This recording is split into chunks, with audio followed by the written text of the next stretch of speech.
Now, the next fantasy concerns the idea that every living being thinks it's human. And that means a plant, a worm, a virus, a bacterium, a fruit fly, a hippopotamus, a giraffe, a rabbit. That all these beings, wherever they feel out from, as we feel out from our bodies, feel that they're in the middle. That is to say, wherever you look, you turn your head around, and you feel you're in the middle of the world. You feel you're the center.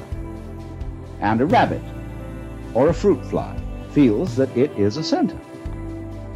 And it has around it a company of associates who look like it. And therefore, this creature knows that these are the right people, just as we know when we look at human beings. They're the right people. They are one of us. Only, of course, we have to make distinctions, because you never really know that you are you and that you are really in the right place unless you can contrast yourself with some other people who are, after all, not quite in the right place, and some other people who are very much in the wrong place. And then, through having this succession of comparisons, you know that you're okay. Well, the insect has exactly the same arrangement. Well, you say, well, insects and things like fishes, they don't have a culture? What do you mean, fishes being civilized and being entitled to consider themselves as humans? Well, let me put the argument from the fish's point of view. Fishes say, human beings are a mess. Look what they do. They can't exist without cluttering themselves and carrying around all kinds of things outside their bodies.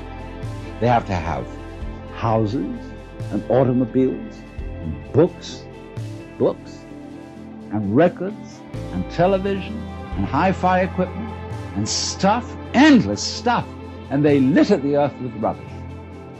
So think of a dolphin. He isn't really a fish because a dolphin's a mammal, but a dolphin's point of view towards the human race. Dolphins spend most of their time playing. They don't work, because the grocery is right there in the ocean, whatever they need. And so a dolphin will catch up with a seagoing liner, and it'll get on the wake of the liner and put its tail at an exact angle of 26 degrees. And in so doing, the liner will carry the dolphin along. The dolphin will make circles around the liner just for fun, playing all its life in the water. And we know that a dolphin's brain is as big, if not bigger than ours, that it's incredibly intelligent, that it has a language which we can't decipher. And the person who knows most about dolphins in the United States, Dr. John Lilly, is a friend of mine, and he said he came to the conclusion that dolphins were too smart to tell us their language. So he abandoned this project. He said he would no longer keep such a highly civilized being in the concentration camp of a zoo, and that it should go back to the ocean. So the point is, though, that not only dolphins, but every organism that has any sensitivity in it whatsoever considers itself to be the center of the universe. Now, it has its problems. There's a Zen poem which says, "The morning glory which blooms for an hour differs not at heart from a giant pine that lives for 1,000 years."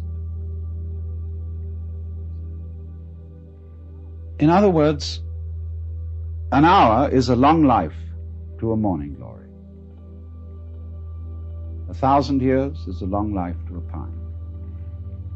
And our 80 years and 10, or as the insurance company's actuarial tables put it, somewhere between 65 and 70 years as an average human life, seems about the right length of life.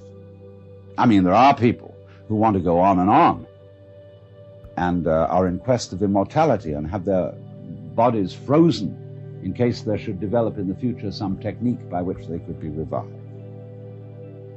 But I really don't go for that idea, because nature has mercifully arranged the principle of forgettery as well as the principle of memory.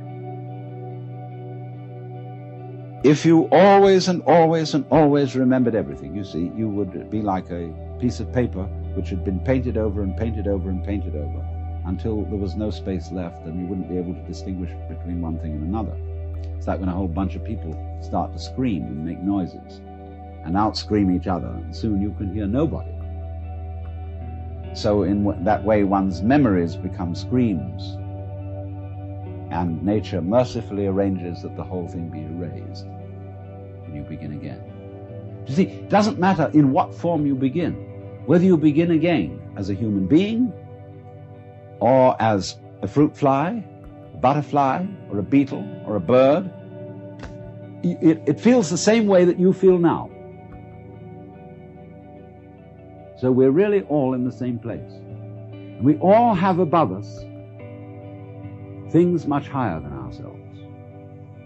And we all have below us things that we feel are much lower than ourselves, just as there are things out there on the left and things out there on the right, and things in front and things behind. Because you're the middle. You're the middle everywhere, always.